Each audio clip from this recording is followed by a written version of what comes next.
Bobos Design punya satu moto yang sangat simple, yaitu never stop designing, but we give you solution for the client. Saya tidak hanya mendesain yang indah, cantik, tetapi saya memberikan nomor satu kenyamanan.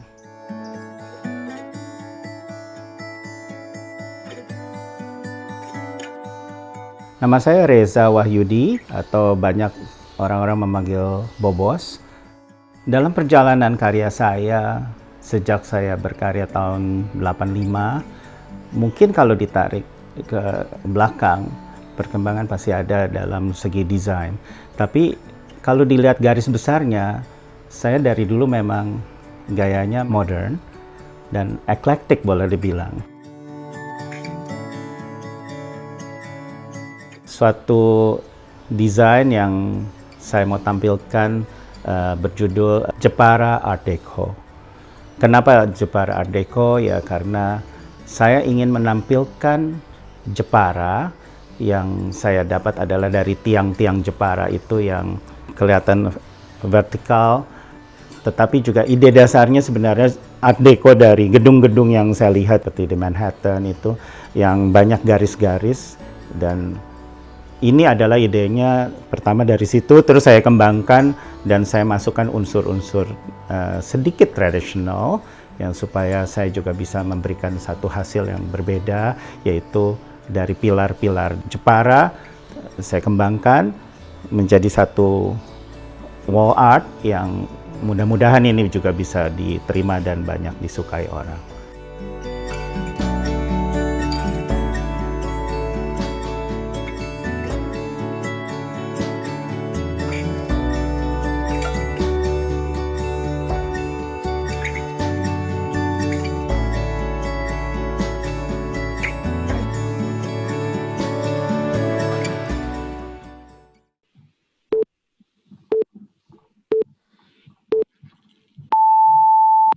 Hai, selamat sore teman-teman designers. Ketemu lagi dengan saya di acara Mosaic Art Tale of Styles webinar pada hari ini.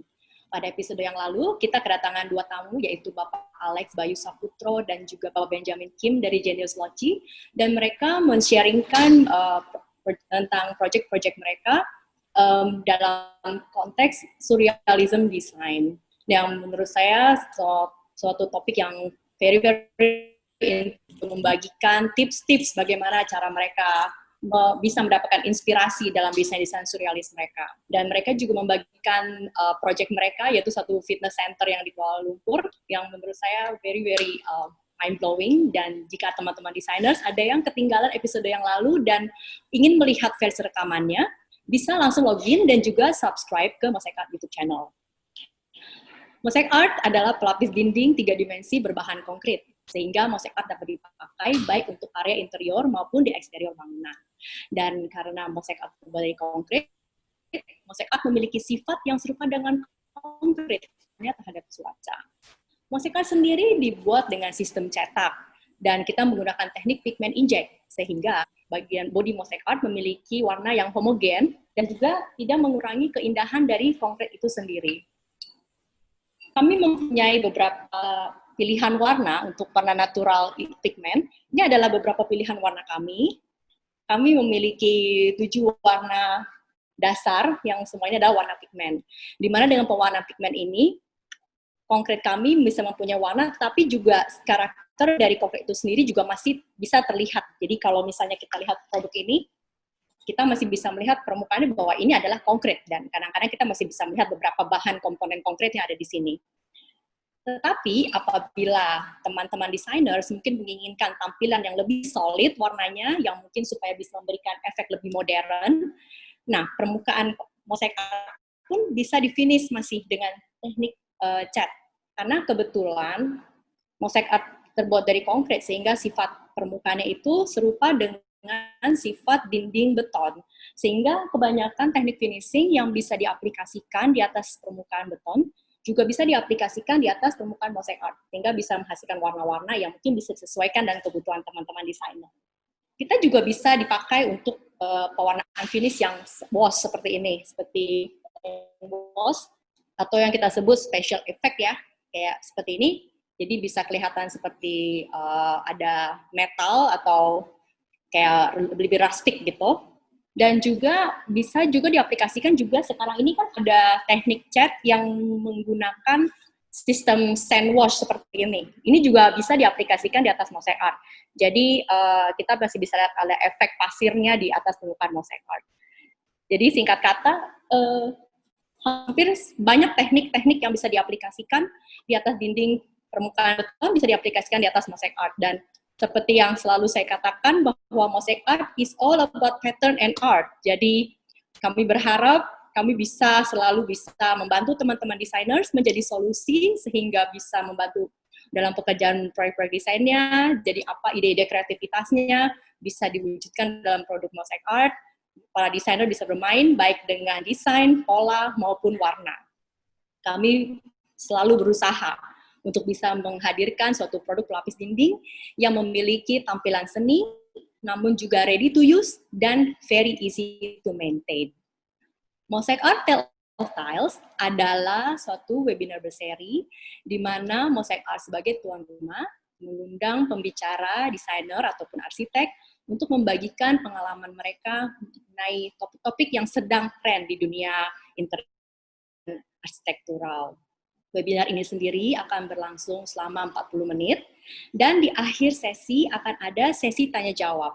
Jadi apabila teman-teman ada yang pertanyaan, bisa langsung masuk ke dalam Q&A box, dan kami akan merespon kepada pertanyaannya pada akhir dari sesi ini.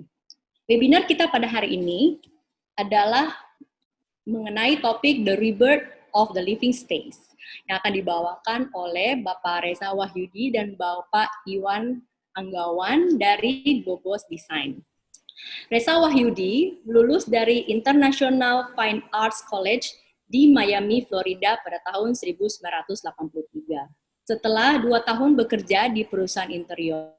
Dalam perjalanannya, Bobos Design sudah menangani berbagai macam pekerjaan desain interior dan arsitektur dari rumah tinggal, restoran, perkantoran, mall, rumah sakit, baik proyek-proyeknya di Indonesia, Singapura, Hong Kong, dan China.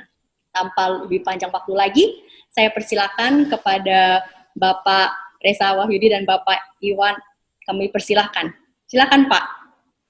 Oke, selamat sore Ruby dan seluruh partisipan.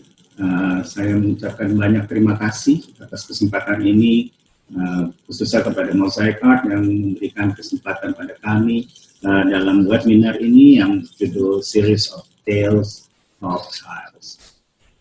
Ya, perkenalkan saya sekali lagi. Saya Reza Wahyudi atau dipanggil Bobos dari Bobos Design, dan rekan kami Iwan Anggawan yang sudah bergabung dengan Bobos Design sejak lama. Terima kasih sebelumnya. Mungkin saya akan memulai dengan pengalaman-pengalaman saya yang akan saya sharing selama 35 tahun saya sudah berkiprah dalam interior design dan arsitektur juga. Terima kasih Tuhan. Terima kasih. Oke. Sebelumnya kami juga mau memulai di tahun 85. Kesempatan yang kami dapat pada saat itu adalah saya diminta oleh seorang teman saya yang keluarganya mempunyai showroom, dan saya diminta untuk mendesain sebuah showroom mobil Eropa pada saat itu. Dan pada saat itu saya di backup dengan workshop dari ayah saya yang kebetulan bergerak dalam bidang karoseri mobil, dan saya sejak kecil itu sudah banyak berkecimpung dengan besi. Nah, disinilah cikal bakal saya mulai desain dengan modern style dengan menggunakan besi. Mungkin pada saat itu boleh dibilang sangat mungkin tidak ada ya pada saat itu tahun 85 itu yang memulai dengan besi-besi dipakai untuk mendesain dalam perangkat interior. Dan pada saat itu pula jadi saya sudah membuat desain saya yang dengan bergaya modern, dan kadang saya juga mencampur gaya-gaya dengan gaya lain. Jadi saya boleh dibilang gaya saya lebih eclectic modern. Setelah itu perjalanan memang begitu panjang. Yang penting saya tuh punya satu moto yang tadi yang sudah disebutkan juga, never stop designing, we give you solution. Nah di sini dalam desain saya juga yang selalu saya tampilkan adalah comfortable. Desain itu harus comfortable, desain itu harus nyaman. Nyaman dalam arti harus pas dan tidak berlebihan. Ya, disitulah saya juga nyaman, maksudnya nyaman secara fisik, dan nyaman itu dalam arti ergonomis. Jadi semua desain harus bisa didesain dengan secara baik, benar, fungsional. Itu yang saya selalu katakan, dan harus efektif. Dan juga desain itu harus, ya boleh bilang harus ada budgetnya, kan? Ya. Harus ada budget. Jadi kadang bagaimanapun mendesain, kadang klien juga harus banyak memberikan keinginannya, tetapi kadang saya harus menjadi problem solver di sini. Apalagi kira-kira yang lain bisa ditambahkan? Ya itu tadi yang mungkin selalu saya sampaikan, 3 utama yang kami selalu ingat dari progres itu. Dan adalah comfortable, kemudian sebagai problem solving.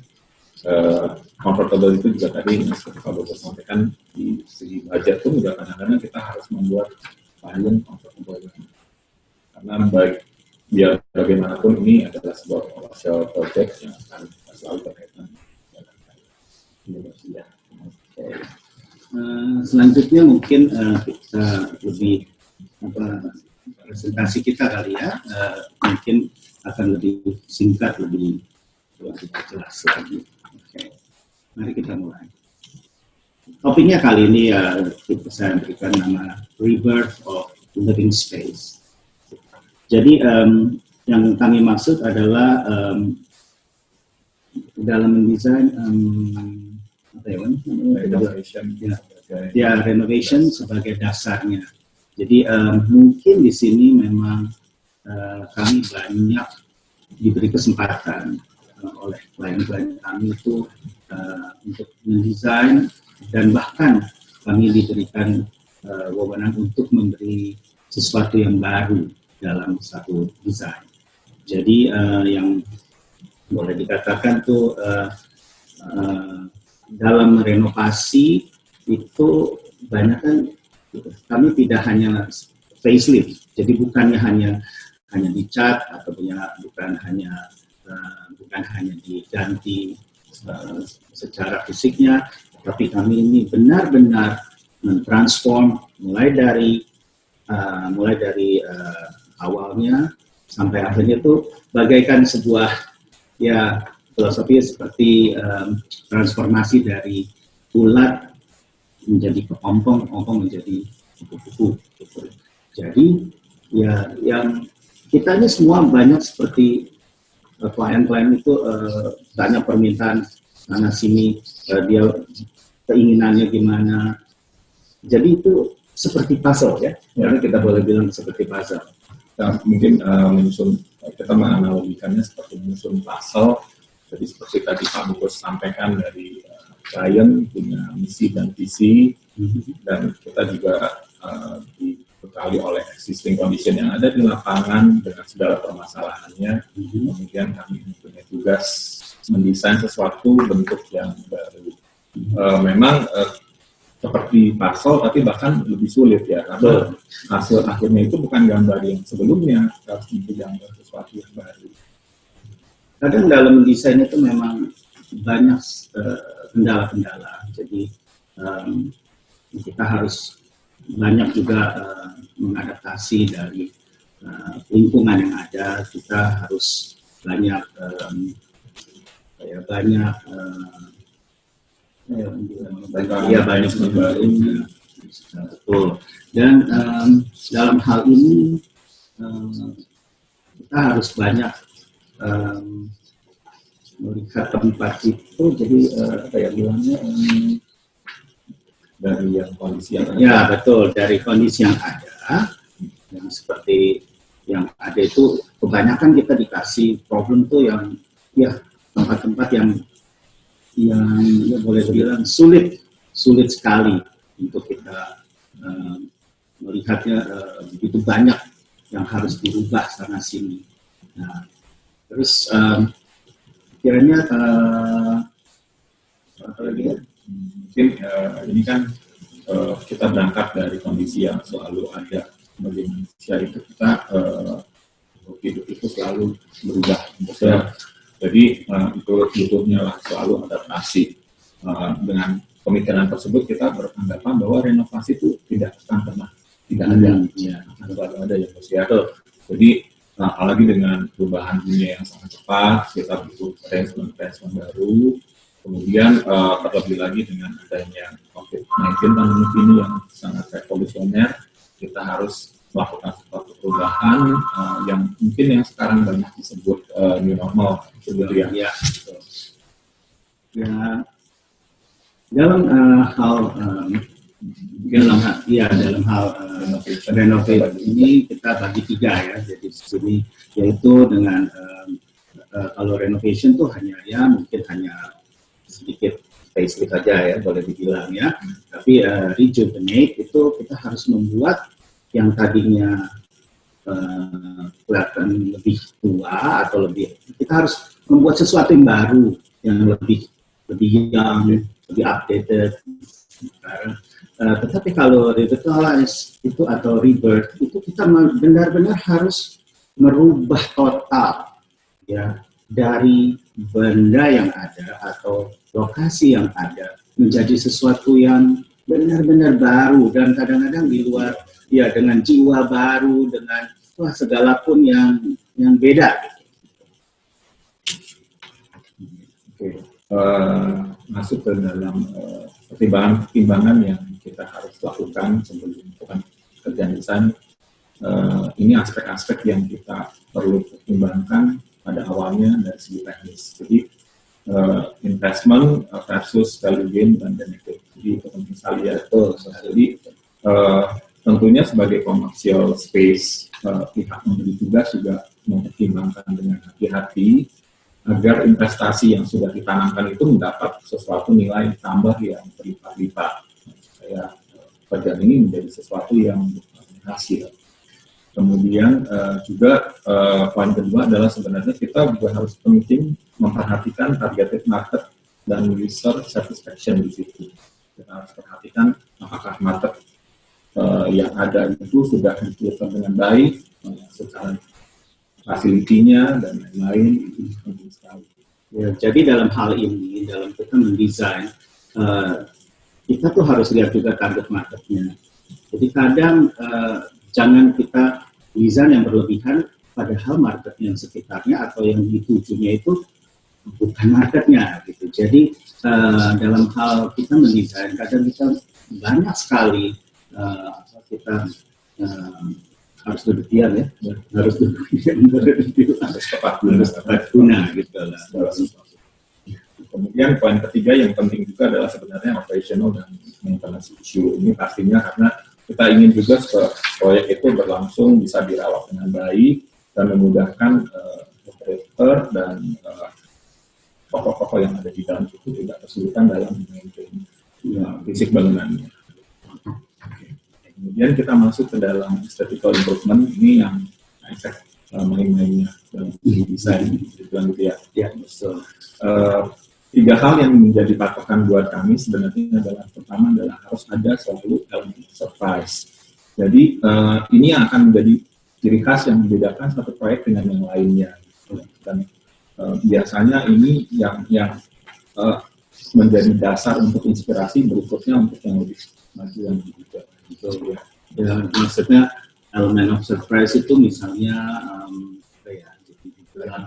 Ya, misalnya tiba-tiba saya membuat air mancur, tapi sebenarnya tidak ada kolamnya. Gitu. Jadi yang di sini yang saya akan buat sesuatu yang beda lah. Ya. Jadi misalnya saya membuat satu dataran yang sama, kalau saya lagi perlukan untuk tempat sebagai pameran, saya bisa matikan air mancurnya saja tanpa ada kolamnya.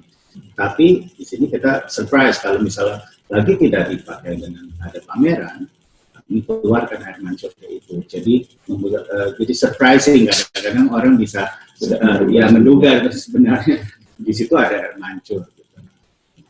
Kemudian poin keduanya itu juga kita harus memperhatikan dasar closer to the audience. Kenapa? Karena biar bagaimanapun ini fasilitas itu untuk menampung aktivitas manusia. Jadi supaya dia merasa lebih attach dengan tempat tersebut dalam segala macam desain juga detail-detailnya kita harus perhatikan. Misalnya pemilihan bahan yang sosial. Jadi beberapa bahan yang misalnya teraba bisa kita lebih percaya dengan tekstur, tapi mungkin dengan jarak tertentu, bahan material tertentu yang kita mau sampaikan, cukup dengan bahan-bahan yang mudah di. Kemudian yang ketiganya adalah sebenarnya ini yang penting sih sebenarnya juga ya, jadi joy and happiness. Jadi kita berkeinginan bahwa setiap user atau pengunjung atau pemilik toko atau operator pun sekalipun harus mempunyai perasaan senang, joy berada di tempat itu. Jadi keterikatan mereka dengan tempat ini menjadi lebih solid. Ya, sepertinya misalnya ya menjadi pengalaman baru dia datang ke tempat tersebut gitu loh. Ya, saya juga mengharapkan mereka dapat merasakan hal yang baru di sana, dan mungkin juga khususnya sekarang terlebih dengan social media, dengan banyak orang ambil mungkin selfie di corner yang kita nanti sudah siapkan untuk di sana, dan juga ini menambah ya untuk semua pengunjung yang datang di sana akan lebih happy. Masuk ke yang lebih detail dalam tahapan-tahapan desain yang kami lakukan, tiga hal penting ini yang selalu ditanamkan Pak Bogos buat kami semakin di sini. Satu adalah pentingnya inspirasi. Jadi inspirasi itu bisa datang dari berbagai macam, dan biasanya tuh kita membuat suatu kayak story atau mimpi mengenai lokasi tersebut, mengenai segala sesuatu yang ada di situ. Kemudian yang kedua adalah observasi. Ini juga sangat ditekankan sekali buat kami. Pentingnya mengobservasi tingkah laku yang ada di sana, usernya, kemudian secara fisik lokasinya seperti apa, tetangganya seperti apa, kayak gitu, itu sangat penting sekali. Dan observasi itu bisa kita lakukan dua sebenarnya, jadi existing condition dan ada reference. Ada reference itu mungkin maksudnya lebih ke project luar ya bos ya, kita bisa belajar dari kesalahan yang sudah dibuat, dari keberhasilan yang sudah dibuat. Di situ kita juga harus handle untuk mengambil nilai-nilai positif dari segala hal.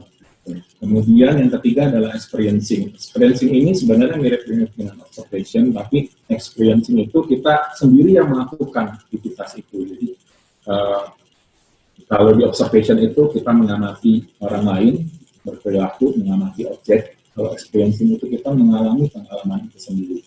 Contohnya misalnya kalau misalnya ada restoran sebelumnya di sana, kita coba makanannya ya bos ya. Ya, ini emang mungkin kebiasaan kami ya. Jadi selain kita juga memperhatikan pengunjung-pengunjung di sana, kita juga memperhatikan cara mereka berjualan, terus kita memperhatikan kebanyakan mereka yang datang itu seperti apa. Ya. Dan bahkan yang paling menyenangkan adalah mencicipi makanan-makanan yang ada di sana gitu. Ya kadang ini yang mungkin ini inspirasi ini yang dapat menambah kita jadi lebih mencintai tempat tersebut sebelum kita mendesain gitu. Jadi ini akan menambah terus supaya kita jadi lebih tahu, lebih dekat, lebih kenal tempat itu sendiri. Oke. Masuk yang lebih ke detail lagi, tiga hal ini yang juga jadi poin utama. Ini adalah apa bos? Layout, layout, and layout.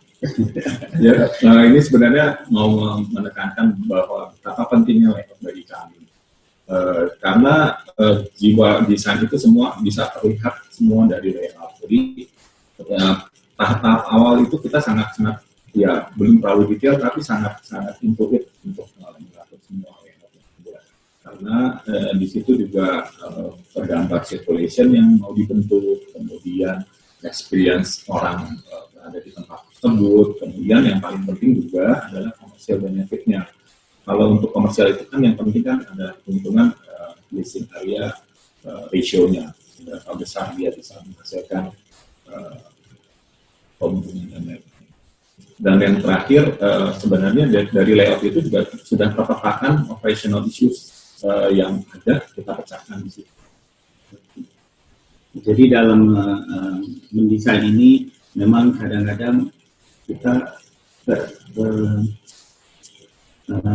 kekuatan kita adalah di sini kita melayout yang lama dengan layout yang baru.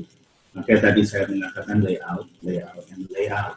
Sebab kadang kita harus menyatukan dari gedung lama, gedung baru, dan yang akan kita ubah yang bagaimana supaya semua harus integrated. Ini yang paling penting. Dan layout itu yang menentukan segala-galanya. Kita masuk merasa nyaman atau kita masuk tidak hilang arah. Dan harus stable ya, Wan. Ya, ini juga penting supaya maksudnya kita bisa memasukkan unsur-unsur kreativitas kita yang berbeda. Ya. Jadi seperti tadi ada story dan elemen of surprise. Jadi story itu yang tadi, jadi begitu observasi kadang-kadang kita bisa timbul story dan mimpi mau dibawa kemana di proyek ini itu. Kemudian kalau yang elemen of surprise tadi bisa secara fisik kita menampilkan hal-hal yang menjadi kejutan baru untuk pengunjungnya, atau misal tadi kalau ngomong layout bisa dari segi layoutnya yang kita memang benar-benar berubah secara drastis, itu juga sebenarnya termasuk dari elemen of surprise. Dan jangan lupa kita juga harus memilih building material yang tepat. Jadi tidak hanya mendesain, tapi kita juga mesti memikirkan pakai material apa yang paling cocok, material apa yang boleh bilang low maintenance, itu khususnya buat mall, itu harus mall low maintenance. Jadi tidak ada biaya ekstra. Okay. Masuk ke dalam building material, kadang-kadang kita juga memasukkan unsur elemen of surprise di situ. Jadi sering kejadian misalnya material untuk lantai, bagus kita eksperimen untuk sebagai finishing link misalnya seperti dia ya, dan itu pun juga sebenarnya part of element of surprise yang kita mencoba. Karena saya berani sekali untuk experience eksperimen setiap bahan.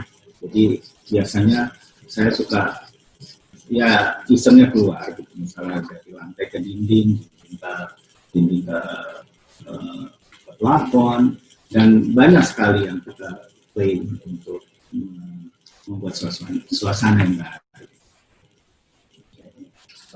Kita mungkin sedikit aja sehubungan dengan company situation ini ya, Bos ya.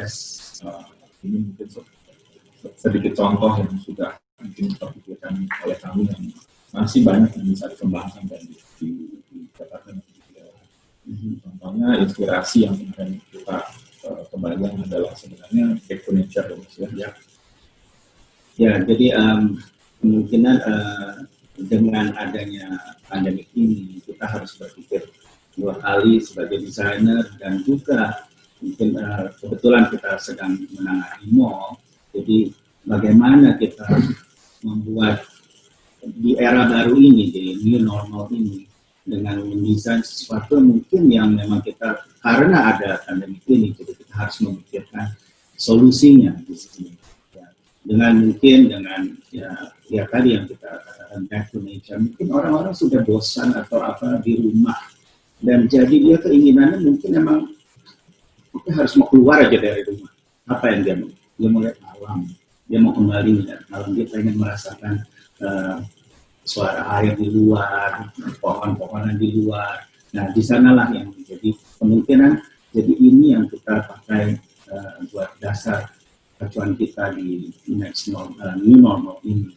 Misalnya kita banyak membuat semi outdoor misalnya, terus kita harus bikin sesuatu yang desain yang sekarang kan lebih terbuka. Orang mungkin tidak banyak di dalam aircon lagi, kita bagi setengah-setengah, dan mungkin dibikin satu area yang kecil kalau mau makan atau apa semua dibikin lebih porsi kecil, lebih cluster gitu. Kemudian dari metode observation dan experience itu kita juga melihat bahwa nanti akan banyak perubahan sekali di circulation dan entrance. Seperti misalnya nanti kan kita ada checkpoint yang kita harus cek itu semua. Kemudian ada juga mungkin nanti owning tenant yang lebih aktif. Mungkin kelompok tertentu tenant-tenant itu ditaruh di suatu tempat yang lebih berkelas dengan rapi supaya memudahkan juga pengunjung untuk mencapai tujuan-tujuan utamanya. Karena mungkin cara manusia berperilaku di dalam mall ini akan sangat berubah. Jadi misalnya dia ke supermarket, dia hanya pergi ke supermarket dan seperti itu kita harus perhatikan. Ya, mungkin juga ada tambahan yang tadi yang sudah katakan, mungkin juga di mall-mall itu mungkin sekarang sudah mungkin harus punya satu satu tempat yang dimana mungkin bisa dikumpulkan semua maksudnya yang online, kita online gitu, supaya mengurangi orang-orang yang interaksi yang berkeliaran di dalam mall tersebut. Jadi itu mungkin salah satu solusi. Jadi semua ditaruh di luar dan semua tinggal pick up di luar. Jadi semua sistemnya tinggal call, barang sudah jadi tinggal diambil di luar. Jadi kemungkinan banyak yang online tidak perlu masuk. Kemudian seperti yang tadi Pak Buko sempat juga singgung, ke depannya mungkin nanti F&B outlet dan restoran akan lebih modelnya itu lebih small cluster dibandingkan dengan dining hall open yang terbuka untuk menghindari tentunya interaksi yang terlalu berlebihan.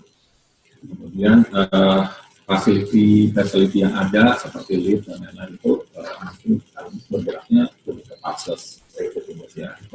Dan terakhir yang penting ini juga adalah sebenarnya komitmen sosial. Jadi harus visi maintenance dan durability.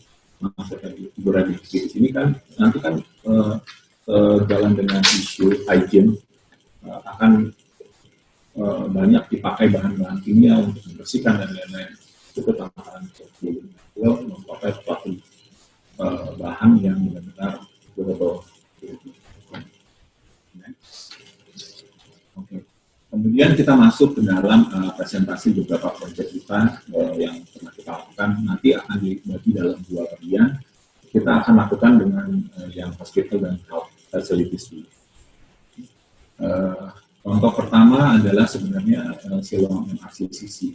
Ini proyek tahun 2009. Jadi sebenarnya bukan proyek renovasi, tapi yang kenapa kita mau tampilkan karena di sini kita ditantang untuk memberi hospital look yang baru ya, dari sebelumnya mereka punya, kemudian sesuatu sebagai pilot project, proyek ini dibuat untuk menjadi acuan proyek-proyek mereka berikutnya.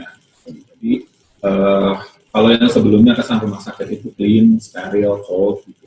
Kita ditantang untuk memberi suatu suasana yang lebih lively, yang lebih hidup, lebih vibrant, lebih warm. Ya, mungkin supaya orang nggak takut kalau masuk ke rumah sakit gitu. Supaya memberi suasana dan harapan itu yang cita-cita mimpi kita. Jadi kata kuncinya itu rumah sakit tidak boleh suram. Jadi emosial. Oke.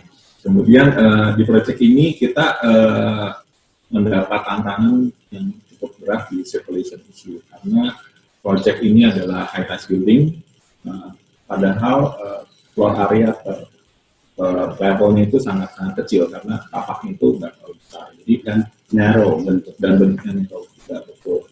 Jadi seperti kita tahu rumah sakit itu selalu saling berhubungan antar departemennya, dan ada 3 circulation utama kan, dari pasien, tenaga medisnya sendiri, dan operator dari service. Jadi itu 3-tiganya harus dilakukan dalam sirkulasi yang vertikal, padahal tempat terbatas dan besar.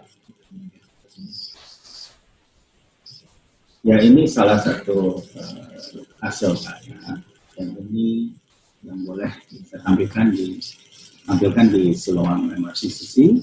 Ini adalah entrance-nya yang saya banyak menggunakan bahan wood, tapi itu easy to clean gitu. Jadi saya surface-nya banyak kan yang clean, yang pilar gitu. Terus di sini juga bisa dilihat dengan suasananya yang lebih warm, kesannya lebih kayak di lobby hotel.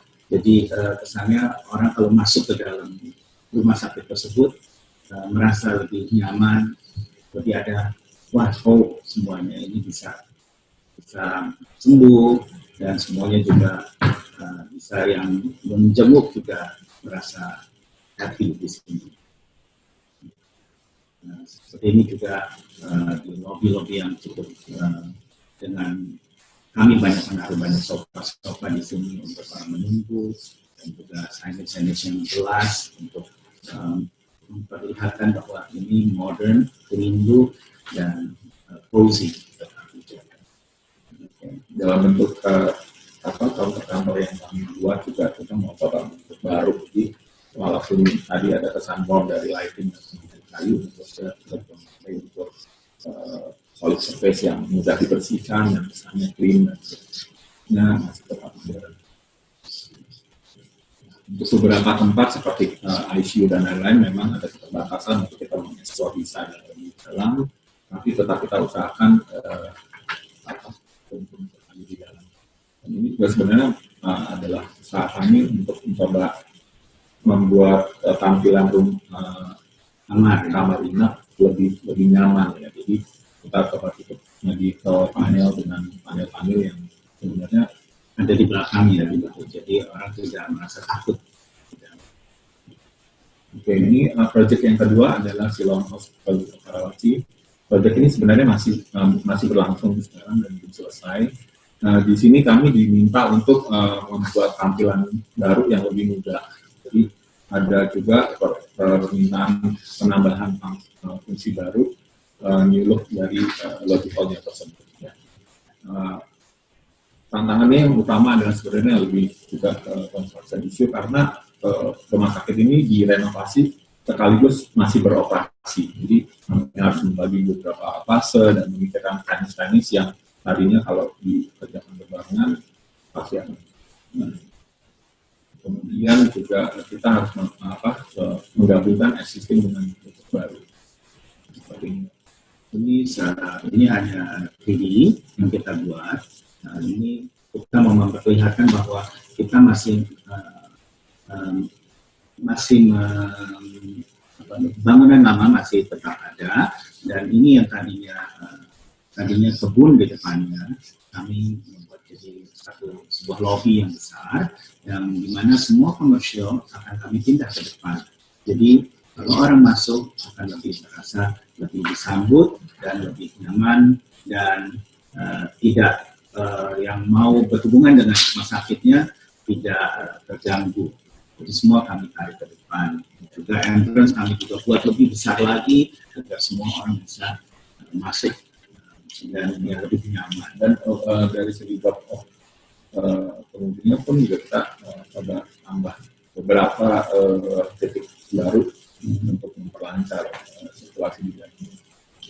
Ini contoh interior di dalamnya. Jadi sebelumnya seperti ini, dan kami coba akan transformasikan seperti ini. Jadi pemakaian kayu dan misalnya dengan pemakaian lighting yang tepat dan bahan yang tepat.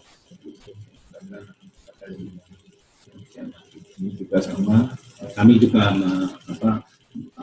memindahkan tempat tandan-tandan yang jualan itu untuk disatukan di depan, kemudian kita buat satu seragam agar tidak saling tumpang tindih. tentunya ya lebih terbuka dan lebih kita satukan lagi menjadi jadi satu sentral. Jadi tidak terganggu oleh yang dengan tanda-tanda sirkulasi yang tanda-tanda yang komersial. Oke, kemudian ini contoh ketiga dari Tampil Bahasa Semarang. Proyek ini kami mau mencoba menampilkan waktu itu kami diberi tugas untuk membuat interior, desain interior untuk editioning yang mereka baru main.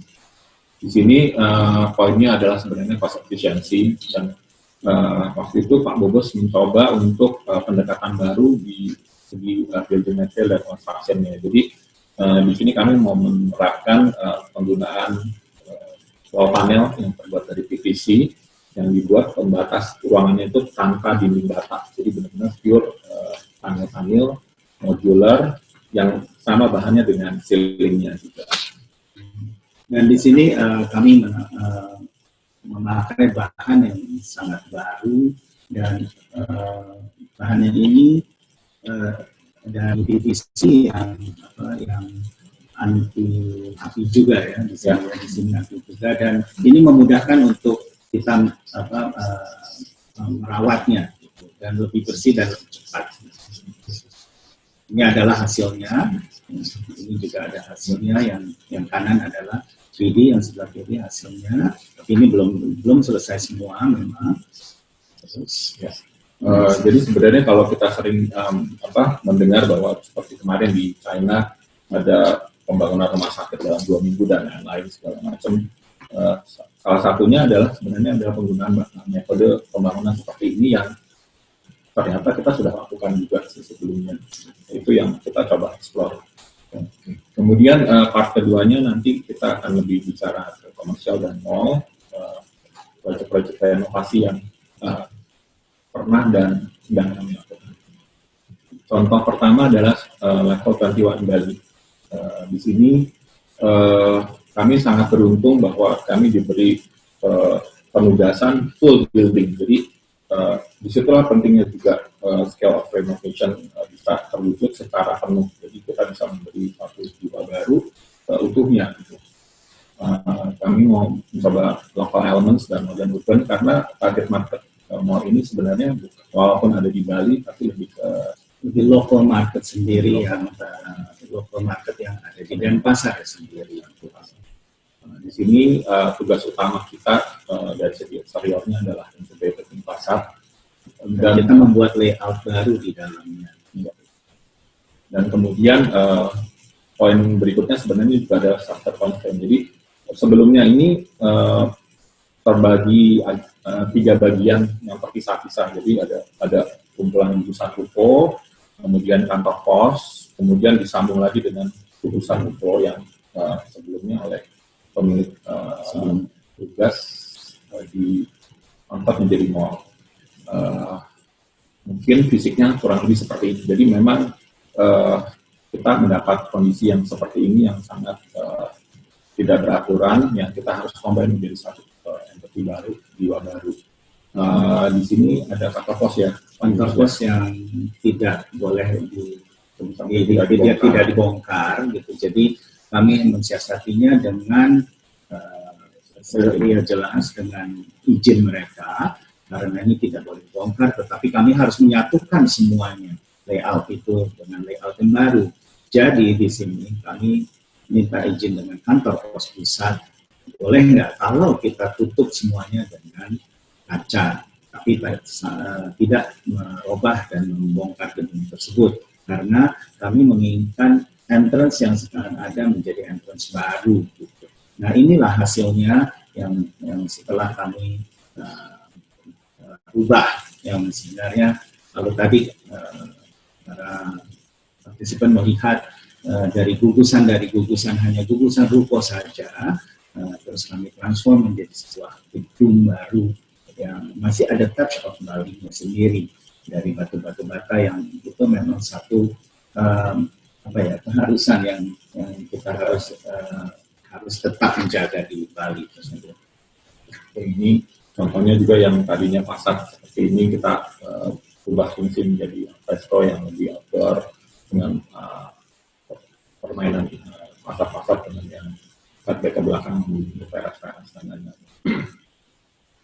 Kemudian ini juga kita coba pendekatan baru ya bos ya untuk soalnya yang mungkin sedikit lebih clean, lebih modern ya. Yang lebih modern, tapi masih ada touch of woodnya segala. Dan di sini memang kami sengaja membuat sebuah entrance yang lebih lega, supaya kadang itu juga membuat kesannya lebih eklektik ya, lebih ada modern, tapi ada wood, dan masih ada kayu-kayu yang natural di sana. Karena di sini banyak sekali ibu-ibu atau anak dan bapak yang masih menunggu di sini untuk jemputannya. Jadi saya lebih membuat tempat yang lebih nyaman untuk mereka menunggu di sini dan juga menanyakan informasi mengenai mall tersebut. Oke, ini juga kami boleh memperlihatkan before-nya yang sebelah kiri tepatnya. Kami harus membuat sebuah mall yang simple, dengan yang jelas dengan budget ya, ada budget gitu. Dan ini kami membuatnya dengan ya mentransform semuanya gitu. Yang tadi kalau pikir semua nih gedung-gedung ini sangat banyak sekali kolomnya dan memang sudah tidak bisa diubah lagi karena memang sudah begini. Jadi kami harus membungkus kolom-kolom tersebut dengan artificial stone, dengan wood yang di atas itu, dengan artificial wood itu boleh bilang dengan PVC. Tadi mungkin kalau boleh saya tambahkan, kita dari segi yang sebelumnya kesannya dingin, kosong, kita isi dengan sesuatu yang lebih warm, pemakaian kayu dan lain-lain. Okay. Proyek kedua adalah DP Mall Semarang, kita sudah selesai kami lakukan, dan kembali kami beruntung mendapat satu proyek yang utuh juga. Jadi kita bisa memberi wajah baru secara keseluruhan yang lebih integrated. Di sini kami dituntut untuk memberi wajah baru yang lebih warm, untuk menekankan ya lebih sama modern juga. Dan di sini sepertinya ada shifted market juga. Jadi yang sebelumnya mungkin lebih ke middle, jadi kita ada sesuatu aktivitas baru dari mereka dan mereka mau enhance itu marketnya mereka. Dan di sini kita pokoknya harus dituntut untuk memberi suasana baru dengan gaya yang baru, dan kalau bisa kita dituntut untuk menaikkan kelasnya gitu. Jadi yang tadinya mungkin lebih ke trade center, dan sekarang kami bisa membuat ini sebagai mall gitu, yang lebih warm, yang disukai anak-anak muda di sana, khususnya sekarang menjadi hip di sana gitu, di Semarang sekarang. Contoh sebelumnya kondisi gedung seperti ini, dan ini hasil akhir yang kami lakukan. Nah, ini bagian dalamnya ya. Bagian interior lobby-lobbynya dilakukan seperti ini, kondisinya di dalam juga seperti ini. Kami memasukkan unsur-unsur besi di sini, dan juga kita banyak kita membungkus dari kolom-kolom yang ada dengan artificial stone, dengan batu bata, itu artificial batu bata, dan juga kami juga banyak merubah sedikit layoutnya untuk menjadikan ya boleh bilang ciri khas kita ya. Kita harus banyak sekali merubah di sini, membuat menjadi satu look yang baru. Seperti itu yang tadi Pak Buko sampaikan juga, bahwa kita juga harus selalu berpikir bahwa tidak semua segala sesuatu yang kesannya tua dan tertinggalkan itu harus dibongkar, gitu ya. Jadi contohnya misalnya kalau saya beri contoh, ini railing seperti ini, begitu kami lihat bahwa ini sebenarnya masih bisa masuk untuk gaya yang akan kita terapkan, Pak Buko insist bahwa itu tidak perlu dibongkar sama sekali. Padahal lagi pertama kita diminta untuk merubah railing tersebut. Saya bilang jangan. Udah keep that way. Nanti saya akan rubah. Nanti akan bisa masuk dengan desain kita yang baru. Jadi dengan kita save di sana kita bisa mencari tempat lain untuk kita membuat karya-karya yang lain yang lebih baik. Gitu. Ini contohnya seperti ini kondisi foto sebelumnya dan kita buat jadi lebih rapi. Di sana kalau kita amati itu sebenarnya ada katanya pemain lokal. Jadi dengan kondisi yang merchandise-nya itu sangat sulit untuk teratur dengan rapi. Solusinya adalah kita memberi kayak semacam frame untuk merapikan itu semua. Jadi semua counter-counter itu kita buat sama semua, typical, dan mereka tinggal masuk untuk melakukan membawa barang-barang mereka sendiri. Juga sama kita masukkan unsur-unsur alam, misalnya dengan pohon dan lain-lain. Dan di sini juga bisa dilihat, jadi suasananya sekarang lebih warm dan mereka tuh juga benar-benar sangat nyaman di dalamnya gitu. Jadi tidak seperti support waktu ini. Ini contoh grafik yang dibuat di kolaborasi dengan desainer di Mekarya dengan bergaya Jawa digabung dengan modern. Dan ini rem ini menuju ke atas, menuju ke musola yang kita buat baru. Masuk kepada proyek yang terakhir adalah Gedung Chandra Jakarta Kota. Jadi Gedung Chandra ini terletak di Jakarta Kota. Di sini juga kami banyak mengeksplorasi dan boleh dibilang diberi tugas untuk memberi jiwa baru, cerita baru di tempat tersebut. Jadi berawal dari penugasan hotel yang bersejarah yang mungkin dilihat ini. Ya, di sini saya bisa bercerita di sini. Sebelah kiri Anda adalah gambar yang saya pernah lihat pertama kali waktu saya diberi izin di sini untuk memikirkan sebuah tempat yang untuk membackup dari sebuah hotel dan ballroom nantinya di sana. Di sini benar-benar saya sangat berpikir, kalau saya tidak membuat sesuatu yang mengantar tamu itu untuk ke hotel dan ke ballroom, bagaimana bisa?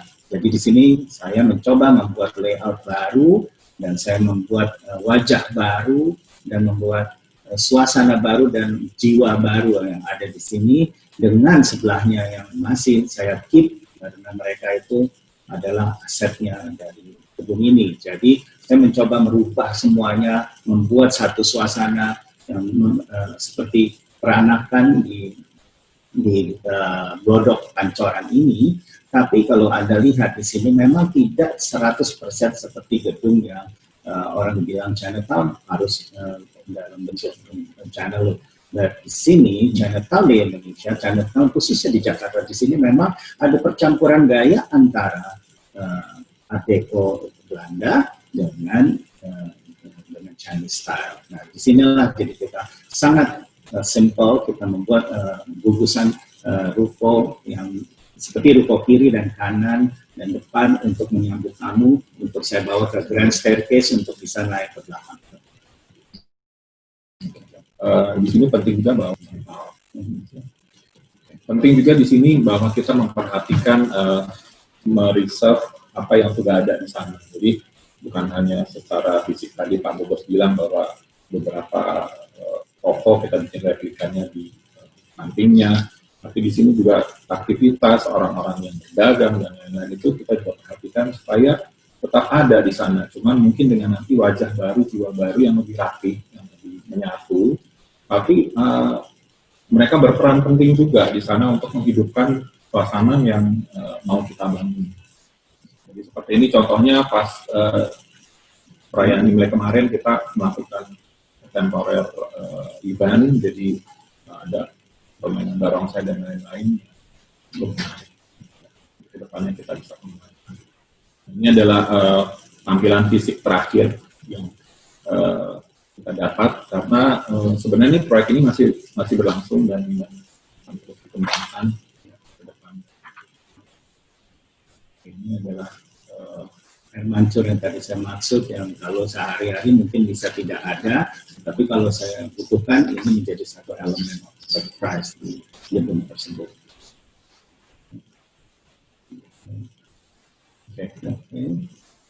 Kemudian ini kita masuk pada presentasi Jepara Art Deco adalah konsep panel, biru panel yang didesain oleh Pak Bobos. Ya, ide dasarnya sebenarnya kita mau mencari sebuah ornamen untuk di dinding yang bisa, yang saya dapat ini adalah ide-ide dasarnya itu sebenarnya dari kolom dari straight line Art Deco dan juga dari kolom-kolom dari Jepara sendiri yang banyak straight line ini. Nah di sini saya kombinasikan antara Jepara dan Art Deco punya line yang selalu banyak vertical dan diagonal yang menjadikan satu saya membuat menjadi satu tempat menjadi satu desain yang saya bilang Jepara Art Deco. Mungkin ini yang disebut kita eclectic modern ya bos ya. Jadi ya, seperti ini contohnya yang kita buat, size-nya juga mungkin Anda bisa melihat hanya 40 cm dan lebarnya hanya 10 cm yang kita bisa gabung-gabungkan bisa menjadi satu desain yang berbeda. Contohnya seperti mungkin misalnya, ya misalnya di sini kita bisa pakai untuk di dinding misalnya, itu sangat simpel, di sana hanya sebuah straight line yang seperti Art Deco look. Terus yang ini juga bisa dipakai untuk furniture, misalnya untuk di reception, misalnya untuk sebagai tampak dari reception tersebut. Okay. Dan ini misalnya di koridor, kita juga bisa menjadi satu kayak artwork yang kita bisa pasang di dindingnya tersebut. Oke. Terima kasih sekali lagi atas kesempatan ini untuk kami dan Bobos Design bersama Mosaic Art dalam acara webinar ini. Semoga bisa pengalaman kami boleh menjadi inspirasi juga ya dari semua itu. Oke, terima kasih. Terima kasih untuk Pak Bobos dan juga Pak Iwan untuk sharingnya. Seru banget ya, saya kayaknya kalau kita ngelihat renovasi bangunan tuh memang seru banget ya, karena kita bisa ngelihat before dan juga afternya gitu. Jadi dari bangunan yang berantakan, yang kayaknya acak-acakan gitu, kemudian jadi bangunan yang bagus. Seperti yang tadi saya itu yang di project Gedung Chandra ya, dan juga yang Mall 21 yang di Bali itu dari bangunan yang kayaknya bener-bener seperti kayak udah lifeless gitu ya, terus tiba-tiba dirubah gitu sama Bobos Design, Pak Bobos dirubah bagaimana gitu, sampai akhirnya bisa jadi bangunan yang kelihatannya beda banget, tapi masih ada unsur-unsur yang lamanya gitu. Nah yang saya pengen tahu nih Pak gitu ya, kalau pada saat lagi merubah suatu bangunan yang berantakan begitu kan butuh inspirasi banyak banget ya. Bagaimana tuh caranya bisa tahu, misalnya, oh bangunan yang bagian yang ini bagus nih, bisa dipertahankan, atau bagian yang lain kelihatannya ini nggak begitu bagus, ini bisa dirubah gitu. Bagaimana tuh cara imajinasinya atau inspirasinya? Inspirasinya tuh banyak datang dari macam-macam. Makanya saya kadang-kadang lalu dikasih tugas seperti ini. Buat saya adalah, ini sebenarnya tugas yang paling menyenangkan, tapi memang memusingkan kepala ya, sebab ini lebih sulit daripada kita harus membuat dari start dari nol. Sebab kita harus benar-benar yang seperti tadi saya ceritakan, kita benar-benar di sini harus melihat kebiasaannya orang-orang di sana, behaviornya gimana. Terus kita juga harus melihat apakah bisa ini dibuat di sana, apakah cocok dengan orang-orang yang di sana. Gitu. Jadi kita harus mendesain juga, kita nggak boleh berlebihan ya di sini ya. Dan di sini kita juga ketentuan-ketentuan atau keterbatasan kita dalam mendesain ini memang sangat sulit. Jadi kadang kita harus tahu dulu konstruksinya seperti apa, di mana juga yang kadang saya harus bongkar sana bongkar sini, memindahkan tangga, kadang harus banyak sekali tugas-tugas kami di sini. Di sini ada kadang-kadang saya juga suka banyak berhayal. Begitu saya kadang begitu dikasih project masuk ke dalam, udah langsung tuh, waduh, ini di sini mimpi deh, ini bagus ditaruh ini bagus ditaruh ini, bagus ditaruh ini. Nah inilah jadi banyak sekali yang saya kadang-kadang bermimpi mimpi macam-macam. Iwan yang suka membangun ini. Sudah, stop. Jadi maksudnya supaya saya jangan terlalu banyak bermimpinya, banyak imajinasi terlalu berlebihan takutnya gitu. Sebab semua juga kan ada kembali hanya dari segi waktu kita harus pikirkan, dari segi konsumsi, dan yang paling utama dari biayanya gitu. Sebab biaya renovasi ini kan tidak sedikit ya. Kalau boleh saya tambahkan, ya itu tadi 3 poin utama itu yang kita jadi patokan adalah sebenarnya inspiration, observation, dan experiencing. Itu lah 3-tiganya.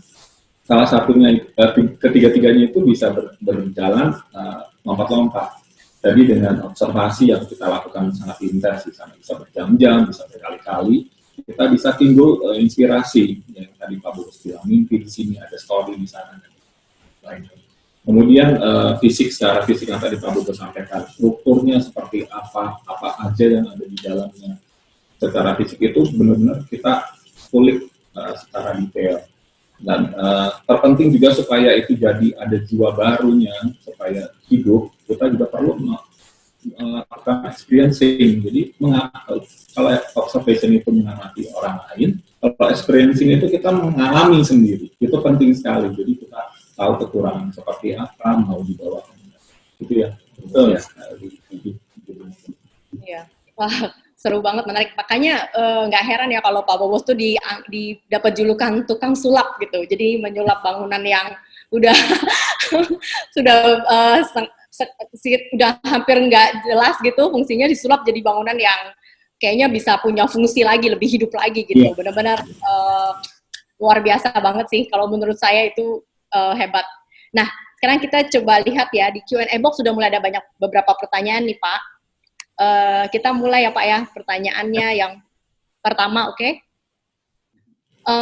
Pak, apa sih faktor utama di dalam mendesain suatu commercial building, misalnya bangunan rumah sakit ataupun mall? Faktor yang paling penting untuk diperhatikan. Memang sangat berbeda ya. Jadi kalau di hospital itu fungsi sangat penting, nomor satu, benar-benar nomor satu. Jadi itu yang harus kita pikirkan juga dan kita harus produksi. Sedangkan kalau di mallnya itu boleh ada unsur main-mainnya sedikit.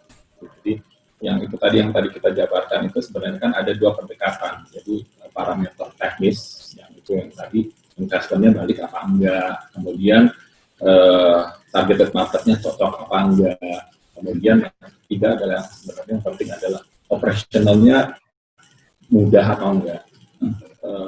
Itu 3 faktor secara teknis. Sedangkan kalau yang dari segi estetisnya itu yang tadi, jadi harus secara estetis itu memberikan elemen of surprise. Kemudian juga orang datang ke sana tuh ngangenin, istilahnya Pak Bubos itu ngangenin. Jadi itu tadi harus bawa happiness and joy untuk setiap pengunjungnya. Mungkin seperti itu.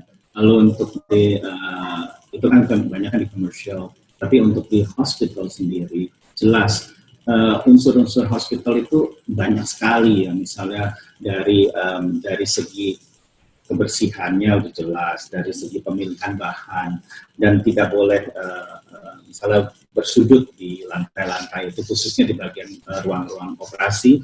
Di kamar juga kalau kita bisa curving di sudut-sudut supaya debu tidak tertrap di sana gitu. Terus semua bahan harus kita pikirkan juga, harus yang mudah dibersihkan. Lightingnya juga tidak boleh membuat silau si pasien. Dan juga layout di dalam rumah sakit itu kita juga harus flow-nya benar-benar kita harus pikirkan supaya tidak bertabrakan antara pasien dan yang tenaga medis dan bahkan juga pengunjung. Dan di sini juga banyak sekali kita menemukan dari segi yang kita harus perhatikan adalah misalnya unsur kamar mandi. Kamar mandi itu penting sekali untuk pasien, apalagi yang dimana misalnya kebersihan dari toilet bowl-nya sendiri yang kalau bisa dia harus wall hang itu supaya dapat dibersihkan, supaya bakteri juga tidak tumbuh di sana, dan bahkan juga misalnya dengan level yang berbeda, even 1 senti pun kalau orang terjungkal itu banyak sekali terjadi antara kamar mandi dan kamar inap. Nah ini banyak hal-hal yang detail-detail, yang sangat-sangat detail yang kami harus perhatikan, dan memang ini jadi ya kalau sudah jadi ya ini Ruby, benar-benar kita sangat happy karena kita puas karena kita bisa memberikan yang terbaik untuk orang lain gitu istilahnya. Terus next. Iya, betul. Perasaan keduanya ya Pak ya. Apakah pernah mendapatkan suatu proyek renovasi yang paling sulit sekali, yang sangat sulit sekali? Apakah maksudnya mungkin maksud pertanyaannya adalah apakah proyek renovasi yang paling tersulit yang pernah dilakukan oleh Bobos Design? Ya, semua rata-rata sulit. Sebab saya di sini memang tugas saya memang sangat berat. Ya. Jadi merenovasi itu sangat berat dan sangat sulit kalau kita memang gini, memang kayak tadi seperti misalnya contoh rumah sakit lama, kita harus membuat yang baru. Kita harus memikirkan hal-hal tadi seperti itu. Kita harus menambah segala fasilitas yang ada, dan kita harus juga memberikan transformasinya. Kita mesti dari yang lama ke baru itu banyak sekali yang kita harus pikirkan. Terus kalau mall juga sama juga. Mall itu banyak sekali yang sangat-sangat yang mungkin kalau bilang kalau layoutnya tadi, saya kembali ke layoutnya itu mungkin ada dead end-nya, atau kadang-kadang layout itu banyak kebiasaan orang ke kiri ke kanan gitu. Mungkin ini ya kalau saya boleh singkatkan adalah orang kebiasaan ke kanan itu karena kita right handed gitu. Itu banyak yang kita harus pikirkan. Jadi bagaimana kita membuat entrance yang new entrance, or apa kita membuat layout baru itu harus banyak yang ke kanan ke kiri gitu. Itu harus kita pikirkan. Dan terus kalau rumah pun juga seperti gitu. Banyak orang yang renovasi rumah sebenarnya lebih banyak ya daripada yang membangun rumah. Mungkin banyak orang yang mau cepat punya rumah tapi dengan look yang baru. Nah itu juga banyak kita kendalanya. Saya harus bisa memindahkan renovasi bukan hanya sekedar mencat atau memasang wallpaper atau apa, tetapi kita harus mengganti layout baru. Nah itulah. Kalau menurut saya tambahan sedikit. Kalau ditanya mana yang lebih susah, ini setiap proyek buat kami kayak seperti anak ya, bos ya. Jadi segala sesuatunya itu punya tantangan sendiri-sendiri dan unik. Jadi kalau dibilang sulit, semua sulit. Jadi ya itu masing-masing punya tantangannya sendiri. Iya, betul juga ya. Setiap proyek renovasi itu ada tantangannya masing-masing ya Pak ya. Betul. Karena kan masalahnya ada yang dulunya gitu, jadi orang pasti kan nanti suka mau compare kan, dulunya begini sekarangnya begini. Betul sekali, itu kadang-kadang yang paling berat. Dan satu hal yang jadi apa ya, filosofinya Pak Bobos kami ini, sebisa mungkin semini mungkin kita membongkar. Itu itu kunci utamanya saya rasa. Jadi jangan seenak-enaknya di sana bongkar bikin baru, itu enggak. Jadi sebisa mungkin struktur yang ada di sana tidak dibongkar. Tapi dengan tidak dibongkarnya struktur itu kadang-kadang tangga tuh bisa pindah tempat. Jadi itu juga termasuk elemen surprise yang kita lakukan. Iya. Pak, ini ada satu pertanyaan nih Pak dari Bapak Ferry. Bagaimana caranya memadukan budaya arsitektur lokal di dalam desain bangunan modern sehingga terjadi kolaborasi yang saling menunjang? Iya, seperti itu. Oke, kebiasaan dari kami di sini memang saya itu kalau mendesain itu sebenarnya lebih suka yang eklektik. Jadi memang saya paling suka menggabungkan suasana yang modern dengan traditional ya artwork atau apa. Nah di sini yang saya mau tekankan adalah saya lebih suka apapun dibuat secara modern tapi timeless. Jadi jangan ada batasan waktu. Jadi yang saya mau memperkenalkan di sini adalah kita harus mencampur dua gaya, kadang tiga gaya di dalam satu rumah atau di satu gedung atau office apapun. Yang penting masing-masing nggak boleh teriak-teriakan istilahnya. Jadi harus wajar. tidak berlebihan, dan harus tetap yang kata-kata kunci saya, harus cozy. Apapun yang kita campur gaya, 2 gaya, 3 gaya, tetap harus ada benang merahnya, harus cozy. Jadi itulah, jadi bingung ya, Dok? Ya, betul juga ya. Sesuai dengan prinsipnya Bobo Design bahwa harus desain menjadi solusi gitu ya, jawaban dari klien juga. Gitu. Pak, ini ada pertanyaan nih Pak yang menarik nih Pak, tapi ini agak personal kayaknya Pak. Nih, Pak pernah nggak membuat suatu desain, suatu project, tetapi gagal mencapai keinginan ownernya gitu. Jadi mungkin maksudnya desain kita kayak ownernya nggak cocok terus gitu mungkin masuk pertanyaannya ya. Terus kalau pernah apa yang dilakukan setelahnya pada saat itu terjadi? Coba jawab kali ya. Ya namanya mungkin istilahnya bukan proyek gagal kali ya. Jadi yang itu tadi bahwa renovation itu ada tingkat-tingkatannya. Jadi dari yang mulai sederhana fisik, kemudian kita rejuvenate jadi lebih young, kemudian satu lagi level yang paling tinggi adalah revitalize dengan rebirth juga. Kita bisa mencapai level yang tertinggi kalau kita dikasih kebebasan scope yang menyeluruh utuh. Jadi mungkin saya nangkapnya seperti ini. Jadi bukannya soal gagal atau gagal, tapi kita bisa menampilkan sesuatu yang utuh kalau kita diberi kebebasan yang benar-benar penuh.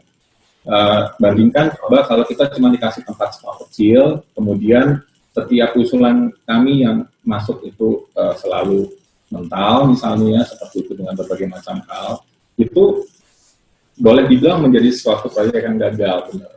Tapi buat kami hal-hal seperti itu ya untuk belajar lagi untuk ke depan proyek-proyek lainnya juga sih sebenarnya. Dan itu bukan soal gagal dan tidak gagal, jadi komplit apa enggak sih, mungkin seperti itu kali ya, Pak Lucia.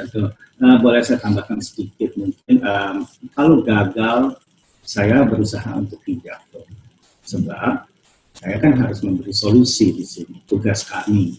Jadi ini untuk sedikit tambahan, kadang kenapa orang banyak mengatakan itu, jadi klien itu kadang-kadang klien itu suka tidak istilahnya jujur dalam mengatakan apa maunya, apa keinginan. Kadang-kadang dia sering berpergian yang membuat dia jadi bingung. Gitu. Dia melihat rumah ini bagus misalnya, dia melihat ke sana bagus, dia melihat ke hotel bagus, ke sini bagus, tapi dia lupa sebenarnya itu maunya apa gitu loh. Apakah ini cocok buat dia kehidupan sehari-harinya seperti itu, ataukah ini hanya berdasarkan tren? Makanya saya tekankan di sini, saya tidak mau membuat rumah berdasarkan tren, sebab tren itu sebentar lagi juga akan berputar dan akan berganti. Jadi kalau buat saya adalah buatlah apapun yang timeless dan tidak berlebihan. Jadi apa? Anytime you can add on.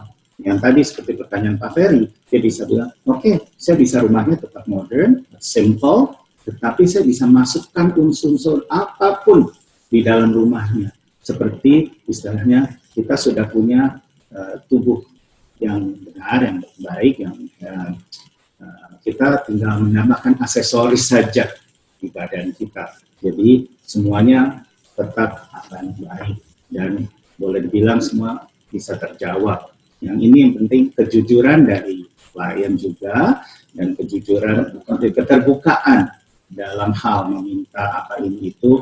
Kadang kita harus membuat satu benang merah yang mengkotakkan dia di sini loh, di sini. Dan satu lagi yang paling utama mungkin yang tidak menyinggung perasaan, yaitu ya mungkin kasih tahu lah di sini kadang orang tidak mau kasih tahu budget sebenarnya. Inilah kalau dia punya budget segini, omongin aja sama kita. Kita bisa mengatur semuanya itu. Inilah. Saya di sini sebagai desainer, tidak hanya sebagai desainer yang punya ego tinggi, sebab saya di sini saya sebagai desainer, saya juga tetap merasakan jadi saya sebagai dia, saya sebagai pemilik, saya juga harus merasakan itu. Saya juga harus merasakan, kalau saya keluar uang untuk beli barang itu, saya balikin lagi ke saya, mau beli barang itu. Apakah Anda sebagai desainer pun mau membeli barang itu kalau Anda sendiri. Untuk tadi comfortable di segi budget juga. Ya, comfortable dari segi budget gitu. Jadi ya maaf sekali lagi kadang ini yang memang harus kejujuran atau keterbukaan dari klien dengan kita. Jadi ya kadang klien sama owner itu udah kayak jodoh-jodohan istilahnya ya.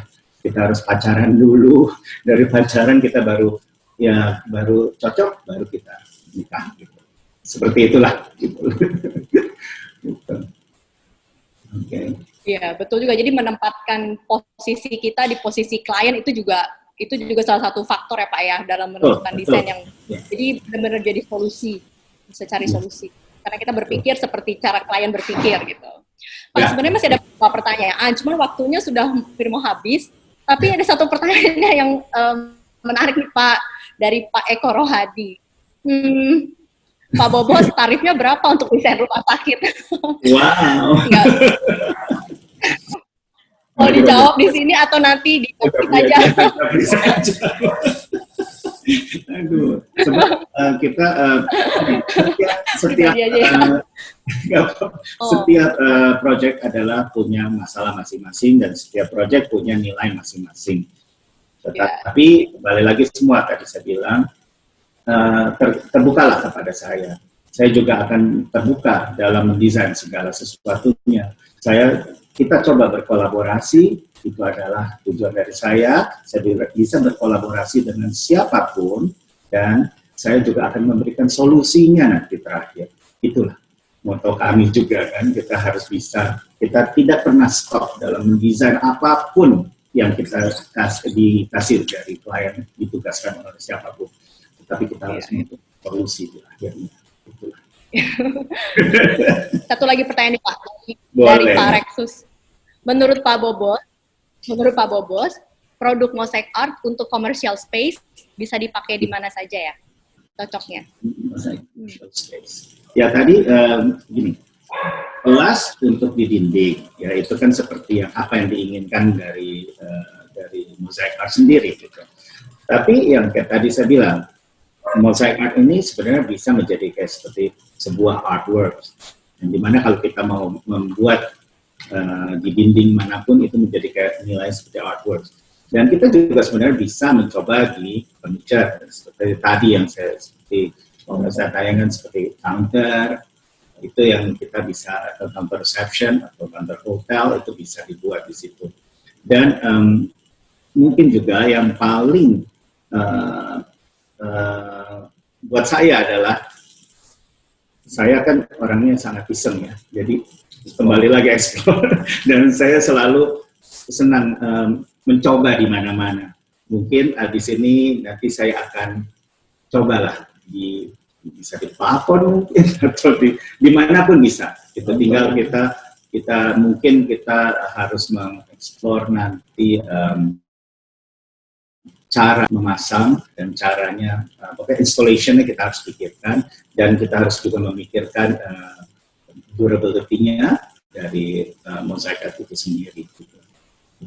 Mungkin itu jawaban untuk Pak Rexus. Mungkin juga ya ini pokoknya saya akan mencoba terus, tidak akan stop mendesain di sini. Gitu.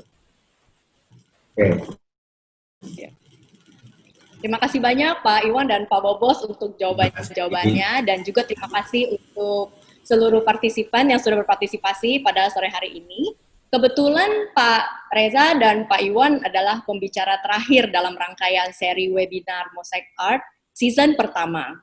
Nanti kita akan masuk ke season kedua, yang tentunya akan hadir dengan konsep yang berbeda.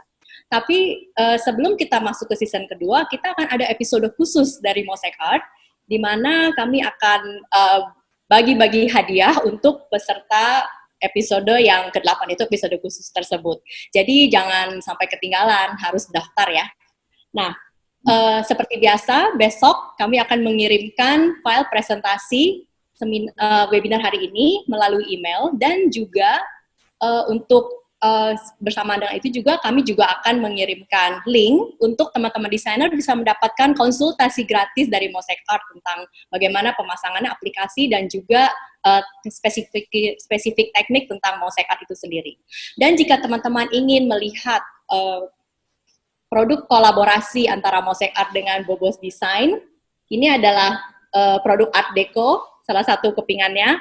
Dan kalau ingin melihat gambarnya lebih lanjut, ukurannya dan teknik spesifikasinya, bisa download katalog seasonal kami, signature katalog kami di website Mosaic Art. Dan jika ingin melihat koleksi-koleksi kami yang lain, bisa juga follow akun Instagram kami dan juga follow LinkedIn account kami. Dan apabila ingin melihat versi rekaman dari presentasi hari ini, bisa login dan juga subscribe ke Mosaic Art YouTube channel. Terima kasih untuk semuanya, dan jangan lupa untuk mengikuti episode spesial yang akan ada berikutnya. Sampai jumpa.